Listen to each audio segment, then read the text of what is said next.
gentlemen, it's Wednesday, April the 18th, 2007 at 6 p.m. Vicki, could you lead us in prayer, please? Heavenly Father, we thank you for bringing us together this evening as we join to lead our community in a just and gracious manner under your watchful eye. Let us strive only on honesty, on honor, on faithful protection, and unselfish performance.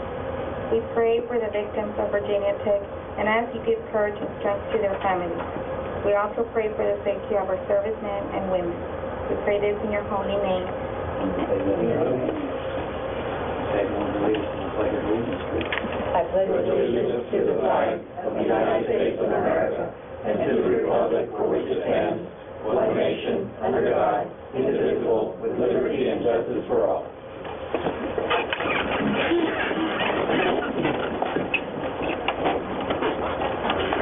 Item number 2, the public audience. We have no one signed up. Item number 3, receive interim court director's report. We had a meeting last Friday with the court engineers. We had General Dorco, who is the general for the Dallas-Fort Worth division, which is our central division that Galveston reports to. And also we had Colonel Weston and Art Gineca here. And basically they just came down to get all the valley ports together. We had Fort Mansfield, Fort Harlingen, Fort Isabel, and ourselves. Hector was in attendance at the meeting, and basically they just wanted to get together and make sure that, I think General Dorco is coming down just to make sure that the Galveston district is working well with us, and, wanted to hear about our project, any complaints that we had, or any ways that, our relationship could improve. So it was a very fruitful meeting. We don't get an opportunity to have too many generals come down to this area, so it was very nice, and the meeting went very well. Also, we had on Sunday an accident on a plane. It was not a bad accident, thank goodness no one was injured, but we had to shut our crane down, and there was some damage to a crane that was on the ship. And so we had to shut the operation down and get someone to come in and appraise it. And we had a technician fly in from Veracruz, from the crane company, and check it out. And I have a report. They weren't able to really find anything. The crane operator indicated that there was some kind of malfunction. And in checking everything out, they found a few things that needed to be repaired on the crane, but really nothing that would make it do this. And so we're just going to continue to watch it. The technician stayed here the whole next day and watched the operations move. And we had no problems with it from then on out. But there were a few things that he did note that needed to be repaired, and so we're going to get that taken care of. But I just wanted to let y'all know. Not related to the accident? Not related to the accident. Just give you an update on the truck permits. We're still holding pretty steady on that. We've issued 628 annual permits and over 3,000 daily permits. See, we had no idea that this was going to be such an undertaking, and Joe Saban and Lexi Gonzalez and we from the Harbor Master's office have been going out and trying to relieve the guards at high peak times, and so we're trying to just get through the process, and hopefully it'll settle down soon. Because in May we've got the overweight permit, the online version of that coming up, and so they'll be really busy trying to get that across and get everybody trained. So hopefully we'll have some slowdown of these daily permits. We thought that we'd sell more annual permits, and daily would just be kind of secondary, but that's not the way it's turned out. But was that going to take effect May 1st or what? It's scheduled to be online May 1st. They're still working on the Spanish version, and then once they get that all done, then they'll come down here and we'll do some training sessions with all the companies to make sure that everybody is online with this and everybody's comfortable with it, and then we'll put it into place. So I don't think we have a drop-dead date, but okay. May 1st is what we're trying to shoot for. Okay. Because it sounds like we're pretty busy with those other permits and, implementing this at this time, they just, Unfortunately, if it were up to us, we would probably put it off a little while, but TxDOT's really pushing it. The only only reason that we've been able to hold out this long is because the guy hasn't got the program written, so hopefully there'll be a little delay. It would help us tremendously if it were, but we're just going to have to play it by ear and see how it works out. We've got some marketing efforts going on, and Tony's going to touch a little bit out in his report going forward. Our cargo stats that I reported last month were down a little bit. Tony's had some meetings with the steel companies, and he's got some things to report. But, you know, it's still down. We did the cargo stats this month, and they're still down, not as bad as they were. So we're working on trying to diversify the cargo, get some more things coming in. We've met with a couple of different companies on the container on barge. We're still working on that. Herman is in Houston he's at the Short Fish Shipping Conference right now, so there's a lot of contacts there that he'll meet. And then next week he'll come back and then go to the OTC, which is an offshore terminal oil conference that they have in Houston, so we're going to try to pick up some contacts there and make some calls when he's up there. Next week I'll be out for a couple of days on Monday and Tuesday. BRG has an annual meeting in Baltimore that I will be attending on behalf of the board of BRG. We also this week had a meeting with the county, and they're going to try to set up a meeting with UP for the court and BRG to go and sit down and talk to UP about trying to negotiate and get past some of the issues that we're having. So when we have that meeting, be able to report back on that. That's all I have. See, when I read the paper about a meeting that's going to be scheduled with Danbon, has that happened? No, sir, it has not. I made contact with Mr. Dannenbaum and spoken with him a couple of times. Mr. Jones did call me, and we're trying to set up a meeting, but schedules haven't permitted it, so we're still working on it. Mr. Dannenbaum sent me an email last Friday, I believe, setting up some dates this week, but Mr. Silva, the bridge consultant, was out of pocket this week, and so he wasn't able to meet, and the chairman and myself have been available to meet, but just haven't done it yet, so. Do we know if they've done any further work on the engineering plans, or they promised? They're waiting on that. Because, I mean, they need to know, is it going to be a rail bridge, is it going to be a truck bridge, is it going to be a... So they haven't let you know? No, they haven't. They're really waiting on us, and I told them that we were conducting that feasibility study, and the time frame on that was about 10 weeks, and that should tell us a lot. But, I mean, as it stood right now, from what everybody said, it's going to be a truck bridge, but, you know, they want to include everything on there that is needed, so that's why they want to sit down and talk to us before going forward, to give us exactly what we needed. So.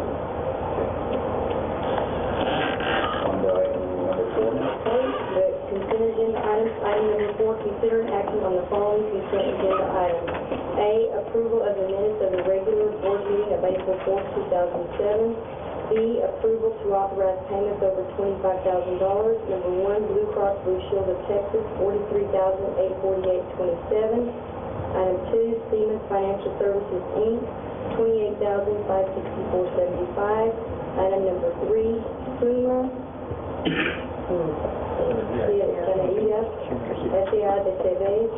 $33,000. Item 4, Brownsville and Rio Grande International Railroad, $27,270. Item C, approval of the following leases. Item 1, CBC Construction, Inc., doing business as Welding Works International, a new lease.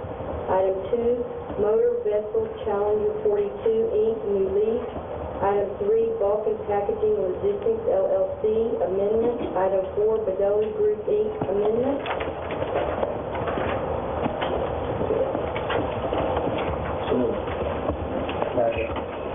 We have a motion on the table to approve item number 4.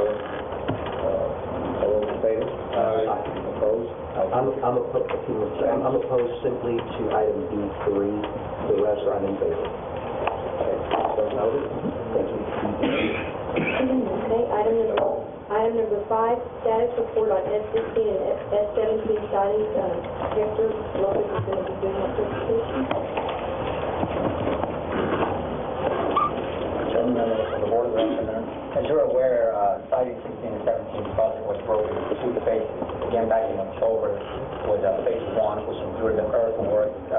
That contract was awarded to GMT Construction for a total of $657,436.50. They began in October with a 90-day period to complete the contract. That work was concluded pretty much just around a year. It's all done. We're still pending release of retainage. We're still finalizing some quantities regarding final payoffs, but everything is basically done. Phase two included installation of the railroad tracks, and that contract was awarded to railroad repair and maintenance of forward. Strictly labor for a total of $82,947. It was a 90-day contract. Notice to proceed was given on December 18th and should have been completed on March 19th. We are pending some final dressing on the tracks. The tracks are all complete, the ties have been set, and the main reason has been that we have not seen it. This contract was specifically for labor. Materials were to be provided by BRG. We have been having some problems getting all the ballast material, so the contractor has been kind enough to wait for us on a verbal request so that he can mobilize one more time once we have received the last. I believe we need like six rail cars more. It's all complete, level, to the right alignment. It just needs a little bit more ballast to fill between the ties and the tracks. Potentially, we could say we could use it, but I'd rather sort of wait until it's all done. That way we can make sure that the warranties from the contractor will hold true. Otherwise, you may have grounds to say that, well, you used it beforehand before it was finished, and now you're asking me to redo work. So I'd rather not do that. So we should be completing the next couple of weeks. We should get the cars this weekend. KCSM just has not taken cars to the vendor of the ballast. So we've had some issues there on availability of rail cars. The only thing that helps us is that it's all labor. All materials have to be provided for us. So actually, it's kind of working on our favor. The contractor is helping us and not bringing any delay or standby. So you mentioned phase two. This will be phase two out of how many phases? That's it. That's it? The final phase? Yes. Yes, all the signs are done, both ends, the east and the west end. Everything's complete. We just need the final dressing of ballast material. Okay. I would note that when this project is complete, then we're going to start the rehab on the additional sidings over there in the inlet. And 14, that will be our next project. Thank you, Mr. Item number 6. Item number 6, marketing report by Tony Rodriguez, Director of Cargo Services.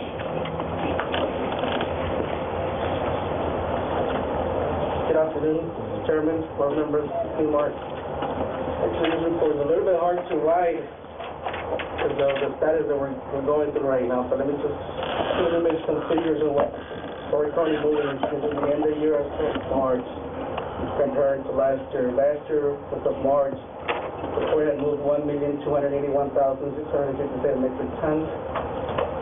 And this report is just in March. I mean, I just got it yesterday and then some numbers again this morning. For the end of year as of March 2007, we had 1,092,688 metric tons. There's a difference of about 188,000 metric tons in there. To give you a rundown why I think, and I know Seymour and I kind of been discussing this about the year, about 250,000 metric tons in the hole from last year. But last year was one of our best years ever here at the Port of Brownsville. But out of, with predictions of steel in the market, I don't foresee that happening again this year. But let me just give you a rundown what I think we had a little bit slowed down on the first quarter of 2007.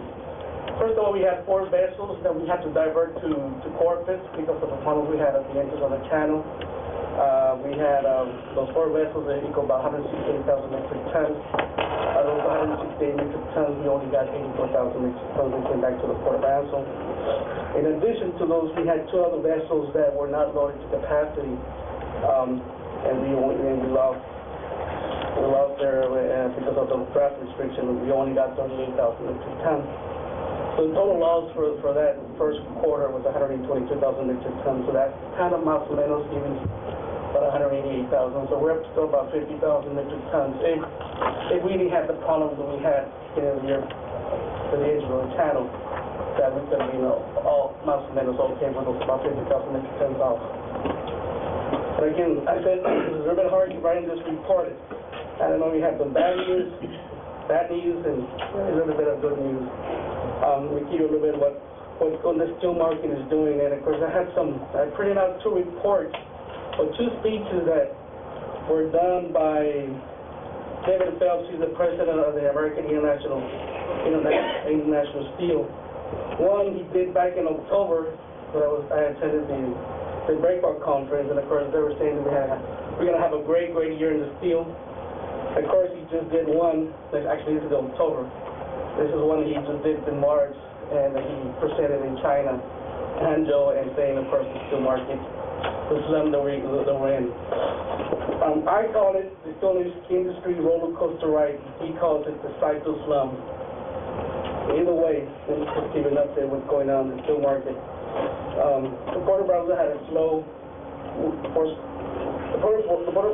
slowdown on cargo, on moving the steel in the first quarter of this year. Steel forecasters and steel experts are still saying this trend will continue until late summer and maybe early autumn, with hopes that the rebound will be strong as last year or better. Many factors of this slowdown was the Chinese steel industries double dipping and double counting their inventory, the India and Asia countries with high volumes of inventory, and of course the slowdown of production of the automotive and the building industry. Some good news from this comes that one of our major steel customer, ATM, is still going to be hopefully staying with the same numbers as last year. Last year they moved close to 1.3 million metric tons of slab. So we're hoping that that's still going to be in the plans. Of course, that's what the availability is as that's done on the road.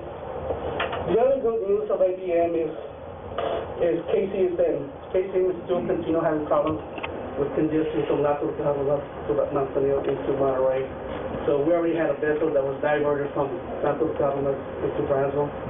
That was about 48,000 metric tons. If that continues, we're probably going to see that train coming to the port, loading out of Lázaro and then going around the Panama Canal coming to the port. So that's good news on that too. Armstrong is one of our other steel mills out of Monclova. It's continuing to export steel, Mexican steel to Europe and the U.S. But of course, we get just word that hopefully that will just go until the late summer, and they will stop for a few months or so. We're hoping that Hilton is still going to be a good mover. Their biggest domestic market in Mexico is building in the automotive industry. There's still things they're going to hurt a lot. Scrap, I don't know if you noticed the port, we're having a lot of barges. We're loading barges and unloading barges with scrap. It's going to be a valuable raw material for the steel mills, not only from Mexico, but the U.S. mills. So that we still see that we're going to be getting barges, vessels, and rail. So that's good there.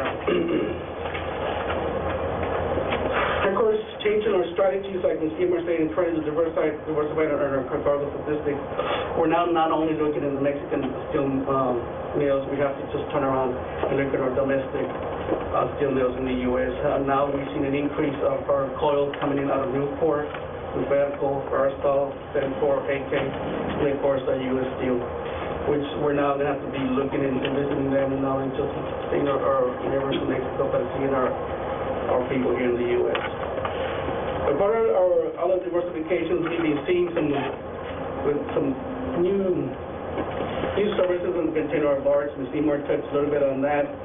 We've met with our enterprises in water, rail. They're very interested in providing a service. We're a feeder service out of Houston to Brownsville, Brownsville to Houston, maybe connecting us into the port of Mobile, Alabama. So we're still working on that headline. Did a pretty good presentation, and already ID some of the commodities that could benefit the service, and with, of course, the cost of fuel going up and the transportation, over-the-road transportation still going up. This would be a very good option for local Maquila operations. The other vendors that we have Seabridge, Hermanni, man with Bill out of doing representatives from Seabridge. They're looking at putting an ocean barge service from Brownsville to the Port of Tampa. Their service would be an 8 to 10 day operations or cycle count from Florida, hopefully serving the Florida area, Carolinas, and Georgia area, and hopefully all the way up to Virginia. But that's just Bin Laden, which is heading this service, has ID a lot of commodities coming out of that area, and of course we have already identified some commodities to come into Monterey, while we in the Torreon area. So we've been getting very positive response from the local industry too, and of course the Monterey and surrounding areas. Of course, trying to diversify too is we're looking at the total cargo permit still being a big mover here at the port with the pipeline. I think if it still continues the sum that we're seeing, that maybe the number one commodity for this year will probably be the lubricants and the total cargo. So they're catching up to the steel. They're about 52,000 tons away from the cargo sets of April of March. So. Our changing trends, like Ms. Emar saying, now we're trying to diversify. Some of we're not depending a lot on our steel. We're seeing that we're focusing now on making future sales calls to Zacatecas, which we export a lot of pet coke to our Calientes. And of course, future calls to San Luis Potosí, hopefully Potosí again on Mexinox. We were approached by Mexinox a couple of weeks ago, and they're having problems in Altamira and Atapico, so they already talked to the local stevedore, and they just basically want us to see if we can do the same deal we had with them a couple of years ago when they were here, so we're working on those deals. So San Luis Potosí has a big mine out there called Minera Las Cuevas, and they're the biggest producers of fluorspar, and just realized there's quite different types of fluorspar. I understand there's about 4 or 5 types of fluorspar, and they're currently moving 650,000 metric tons to the Port Altamira. And the biggest problem they're having out there is contamination, because their dock where they're currently working, they have a lot of iron ores and minerals that you can't combine fluorspar with the iron ores and minerals. So, and they have a big loss there. So they try to see if we can come to the Port of Brownsville, and we're negotiating that. Other than that, we're negotiating with Minera San Javier. Minera San Javier, we visited them a couple of years ago, I think maybe 5 years ago. It's a small firm. They're exporting copper out of Laredo, so we're trying to see if we can bring it to the port and barging it up to the Mississippi River. Other than that, we've having meetings with DRG, UP, KCSN. We had an operational meeting and a commercial meeting, and that worked pretty good. We had big guys from operations and the subdirectora about commercial here, and they got to see the problems we're having with the new system that the car hire that Norma has to deal with, and we emphasize that we're a customer service port with the railroad that we have. We have customer service, and I think they left with a pretty good impression, and hopefully Norma is still working on trying to see if we can get some relief on that car hire that we're working on. Other than that, we have what I call outreach meetings. We've been meeting with the Mexican Customs Brokers Association. We've been meeting with the U.S. Customs Brokers Association, and to us, those are pretty good associations that are part of the supply chain here at the Port of Brownsville, and their business affects our business, so we're working closely and trying to see if we can accommodate them with better services, and then providing better services to our customers, and see anything that they have new out there that we want them to see. If there's a possibility using the Port of Brownsville, we want them to start using the Port of Brownsville, so we're working on see if we can have some mixers or breakfast with them, and try to get closer to them. They're a very big asset to the community, to the trade community. So we're trying to see if we can work with them, come out with a data, and have a little workshop with them, and see how that comes out. And we're going to be doing the same thing with the Association of Maquiladoras and Matamoros and Reynosa. They're now with the container storage or the container and bar services. I think that they're going to be playing a big role, and I think it's very feasible. We have a lot of customers that can use this type of services, and I think it's worthwhile for them to look at it. And again, we're going to be looking into trying to do a mixer or a breakfast. Mr. Chairman and Tony, on that front, About a month ago, I met Luis Elizondo, who is the president of CODA, which is the Association of Manufacturing Owners of Matamoros. And I met him out at the soccer field at Oliveda Park on a Saturday morning. And we were talking, and his comment to me was that he would like the Port of Brownsville to work closer and in a more close way with the maquiladoras of Matamoros. And just talking with him for 10 or 15 minutes, an idea that I had, which he thought was a wonderful idea, would be to have one of our meetings in Matamoros, one of our board meetings in Matamoros, and have full translation services available. And I think it's an ambitious project. We would require, to hire a translator or two, but it would be a big service for them. And he's speaking as president of CODA. He thinks that would be a tremendous step forward in getting us more integrated as a port, getting us more integrated into the Matamoros economy. We have to understand that we're competing with Altamira and other Mexican ports. But that was just an example of an idea that we had just talking 15 minutes. And he would love to pursue that in more detail. Chairman, if I may add, I pretty much agree with what you're saying, Tony. I don't know if having a meeting there would actually be a good idea or a bad idea. Not in theory, it's a great idea. But just because of the people that we're doing business with, you would have to go to Matamoros to conduct a meeting. I just don't know if that's feasible enough. But what I think we should do is, the same way we have a trade show in Monterey, you said we should have a little breakfast or meeting. I think we should do a big type of trade show, and not just with our neighbor, but, like it or not, we're the borders of McAllen as well. So we should look for the Association of Reynosa, and I think we should really, really kind of make it a very regional approach, and let's make it big. I think it would make a statement that we really want to work with our community and with our region, and I think it would be very good for the whole port.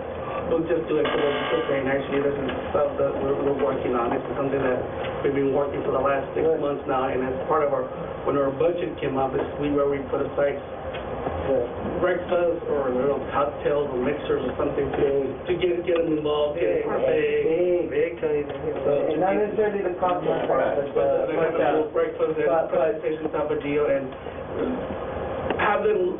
Let them know who we are and what we do, what we're trying to promote here at the port. I think that's what we're going to. Again, part of that, we're working with the Mexican Association of Maquiladoras and Matamoros and Reynosa. Germán is actually really pushing a lot the maquila industry in Reynosa. And so there's a lot of maquilas in Reynosa now. Of course, with that, we outreach meetings with the Chamber of Commerce International Committee. I'm one of the committee members there. There's not too many of us, but every time I go there, I always wanted to give you the representation of what the port is doing. But Veronica Baca is actually the one that chairs that committee, and I was in that committee too. Of course, doing meetings with the CBD. I'm one of the committee members too. And now they've taken some of our trade receptions that we used to do out in Mexico. They're having one in San Luis Potosí, and I'm always helping them. I'm one of the committee members that it helps them orientate what process and all that stuff. So, in fact, we're meeting tomorrow with Michael Gonzalez. That was in June. The first week of June, we're going to have a big one in San Luis. June 27th. So, you all welcome. It's June 27th. 27th? Yeah. That's a Wednesday. Yes, it is a Wednesday. You're right. June 27th. And that's going to get the Westing up, I'm supposed to say. Yes. My brother Joe has and I'm paraphrasing what he has this quote from Einstein, and it goes something along these lines. Insanity, Daniel, maybe you've heard this before. Insanity is doing the same thing that you've always done and expecting a different result. It goes something along those lines. And I would say, Tony, that in these times when we are desperately in need of diversification, that we think outside the box, that we stretch ourselves. I agree with what Commissioner Cristiano said. We should whether it's that form or something like that, we should extend ourselves and maybe take a risk or two in terms of cultivating closer ties with Matamoros, because, here we're just talking about examples, and they're both good examples of reaching out to those economies.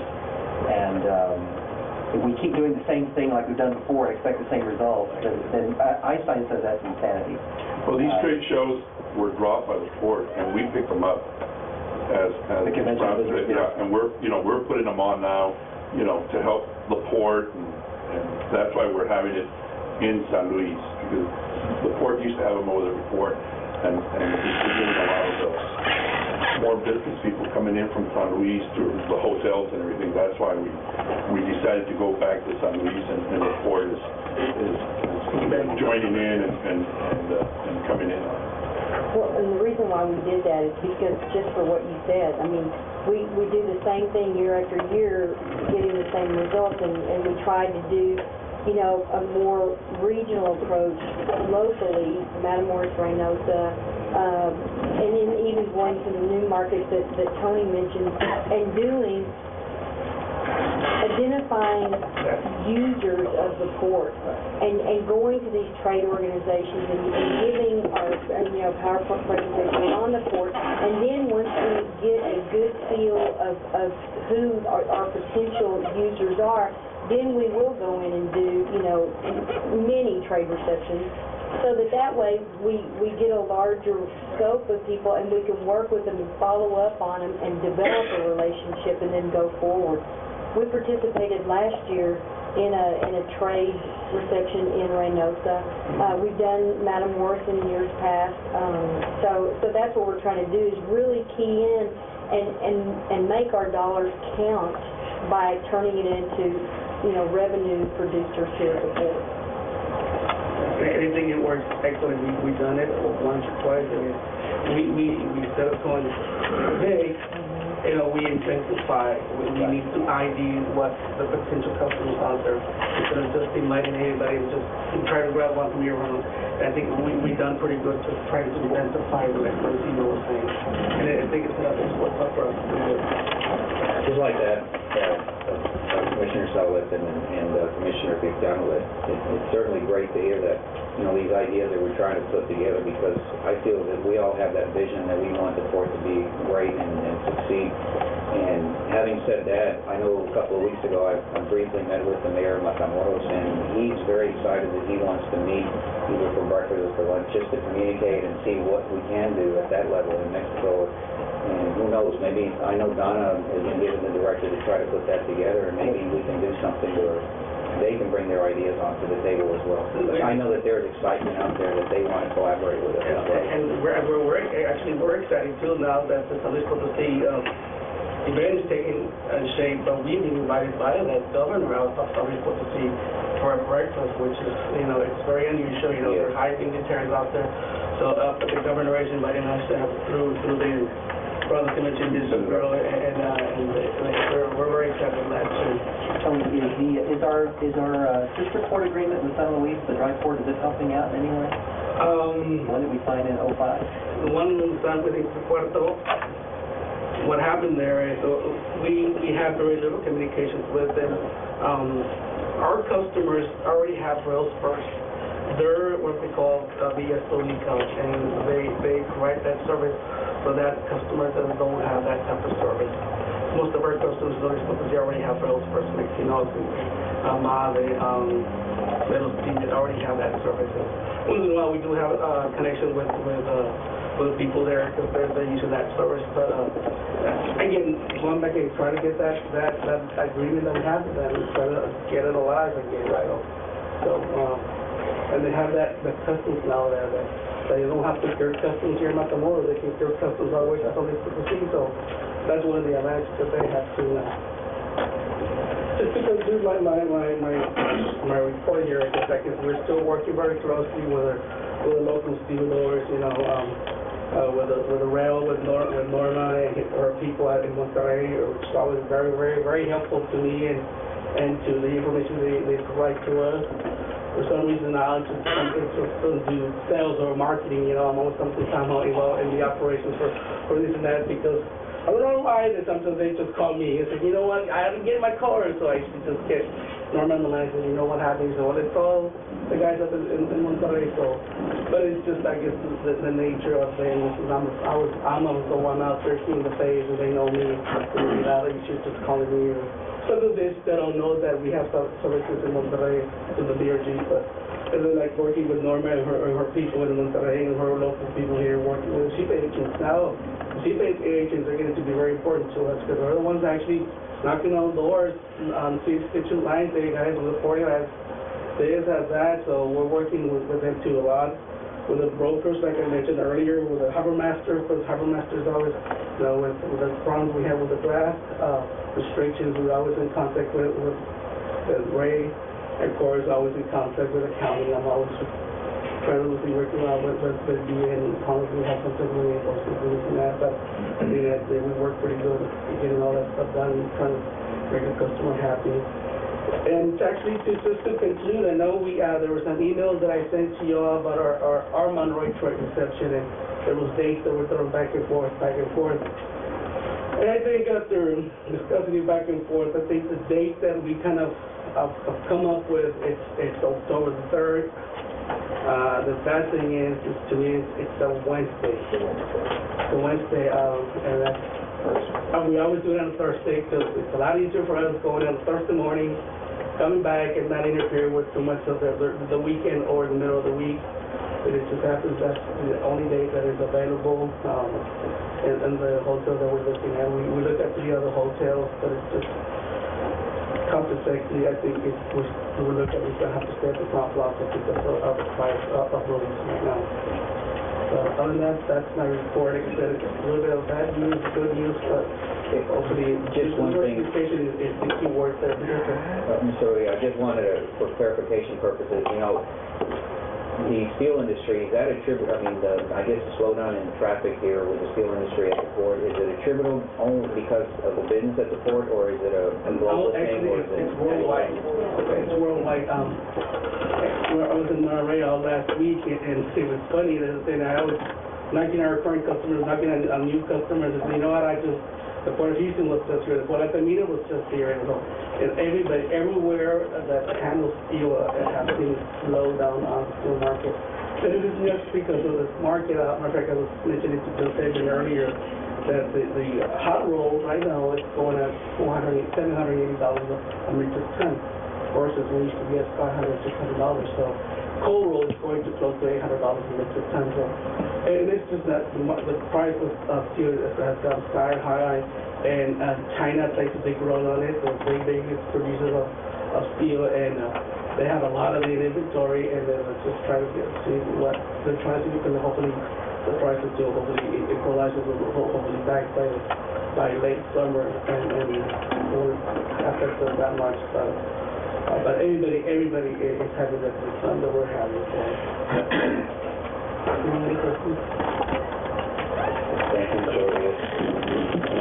Item number 7, consider an action to adopt the board policy document ready.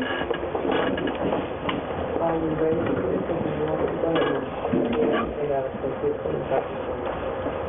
Probably better to update it and then, for sure exactly what time it's going to be. I'll move to table. Second. Okay, we have a motion on the table to the item. All those in favor? Aye. Opposed? Motion carries. Item number 8, consider an action to amend Port of Brownsville Sheriff number 6, item 450, port entry permit trucks. Vicki? We talked this over quite a bit, and it was different than we expected when we got into it. The item that we are proposing to change is to make some changes that need to be made to match up to what we fall into as a way of managing the program. The first change is to change the definition of our truck policy. The new definition we're proposing is that it's a tractor trailer or any vehicle with 3 or more. So it's a little easier for our guards at the gate to determine what we're going to be charging them. We're going to be taking out the word common contract carrier, local vehicles, local delivery vehicles. Those things it's very hard to draw lines. And we just remove that to those people who are actually working on it and make a decision on their truck. We have specified the location for the sticker to be placed on the windshield of the truck. So truck, there's no room for it, so we specified, just cleaning out specific language, and just saying it needs to be visible from the garbage. And we'll let the driver figure out what each is. We had thought that we'd be able to limit the time that we could sell these at the guard check, and it's not working out. We're going to have to sell them there 24/7, so that language would be changed. We will still sell it here at the main office, but we will be 24/7 at the main gate. And I think there was some language about hanging our daily permit from the rearview mirror. If some of the trucks don't have rearview mirrors. That is the extent of the change that we're proposing at this point. Okay. Second. Okay. And that motion on the table will approve item number 8. All those in favor? Opposed? Motion carries. Item number 9, consider an action to approve payment of the district portion of the annual 2000 budget for Southmost Regional Water Authority in the amount of $91,802. We had originally gotten approval from the board to, in our budget for, I figured not to exceed $101,294.10 for the year. The actual figure is coming in at $91,882. So we want to bring it back to you.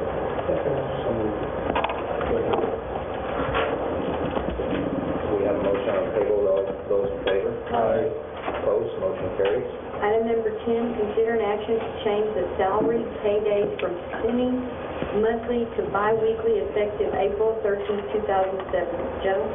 Mr. Chairman, members of the board, it was brought up at our last retreat that some of the salaried employees would like to change our pay period from semi-monthly to bi-weekly. So instead of having 24 pay periods, we would go to 26. So every other Friday, they would get a paycheck. We sent around the forum and asked them with the new, what their new salary would be, and asked them to sign if they wanted it or not. Most everybody preferred the bi-weekly, and there is an amendment in the handbook, 402 pay days, to reflect that change, if you approve it. And, Ms. Davis, the hourly employees already get paid on a bi-weekly? They get paid every week. Oh, every week? Every week. Okay, and the salaried employees want to go bi-weekly? Bi-week. I got a question. What about the employees that do not want to go on bi-weekly, that they like it the way it is? It was an either or, and there were only 2 employees who didn't want to do it, and we went back and talked to them, and they were fine with it. So it's a unanimous? Yeah. I'll make a motion. It'll actually give you 26 pay periods. Yes. Each paycheck is going to be less than what they're Yes. getting. They understand. We're not going to get you The backup is 64 and 66. Yeah. Just like the county. Oh, I like that too. We'll be just like the county. The county's bi-weekly. Okay, we have a motion on the table to set item number 10. Seconded by Commissioner Motz. All those in favor? Aye. Opposed? Motion carries. Item number 11, consider an action on assignments, negotiations, easements, subleases, and contracts in general. Had a death in her family, and she's been out, so I would ask that we table these 2 items until she comes back. Is this our George W. No, it's my son, Oh. George. She's George W. It is. My George. He's got that racing lease right next to Bobby over there. It's about 600 feet wide, and he wants to get 2 acres because he wants to start planting palm trees and selling them. So he wants to get 2 acres to do that. So that's what that's. Beautiful. Yeah. So you can go to the bank and, borrow the money. You mean the real bank? The real bank, not this bank. We have a motion on the table for item 11 to be tabled. Seconded by Commissioner Motz. It's not to be tabled. All those in favor? Aye. Opposed? Motion carries. Item number 12, review and discuss proposals submitted by Black and Beach to conduct an organizational strengthening study. In your packet, on page number 43, I've submitted a letter from Black and Beach. This is basically coming from some conversation that we've had with some of the directors and some of the commissioners as well about how the departments are organized and how the staffing levels are created and maintained. And so we sat down and we spoke with Black and Beach to see, one, if they even did this type of thing, and two, if they can include this as a part of our master plan. So they sent back a proposal to us, and I've attached it. They specialize in this kind of thing. They have a whole department to do that. And basically what they do is they come in and they do interviews with all the management of the port, and then they would look at the current structure that we have in each department, what the departments do, with the employees that they have. And then they would come together and see, one, if we had the appropriate staffing levels, if they would make recommendations if they thought that we didn't, if we had too much, and they would give us some, like, planning to examine the strategic planning of the port, of the job performances of the employees, the management performances, our review performances, all kinds of things like in that nature. In this, they're proposing to do a leadership workshop, and that would also include the commissioners as well, putting the personnel, the roles, the responsibilities of each employee, and how to move forward in the future, how the organization is going to work. And then after all that, they would come back and provide a set recommendation on what they felt was a feasible way to continue with the organizational structure. And then they list the people who would be doing it, and so on and so on. In the proposed fees, again, we talked about some of the areas that we, in our master plan, that we're going to have a little bit of cushion that as the documents are coming in and being reviewed, we're going to have some room in there to negotiate. And with this, Rich is saying that this would be no more than $50,000. He says it probably would be less, but in his looking at it, he wouldn't think it would be any more. And he said that in our phase 2, we've got some tasks in there that have already been done by us doing this feasibility study with Mexico. That's going to take some of the task out that he had included in the work that was going to be done. And then also, John Martin and Associates did our NED study, and he also did our economic impact study. And there's some tasks in there that will be repetitive through those studies, but he said that we've got some cost savings in there. In his guesstimate, he says that we've got about $25,000 or $30,000 leeway in our current budget for master plan that could go toward this. So the port would be responsible for only the remainder of this, which would be about $25,000. I talked to the chairman about this, and I think it would be a very good thing for the port to go through this exercise, if not for anything else, to see if our staffing levels are right. There's a couple of different departments, two of our biggest departments, maintenance and security, that feel that their staffing levels are way under what they need to be. And until we can have some clause or some justification to that, it's kind of hard to do.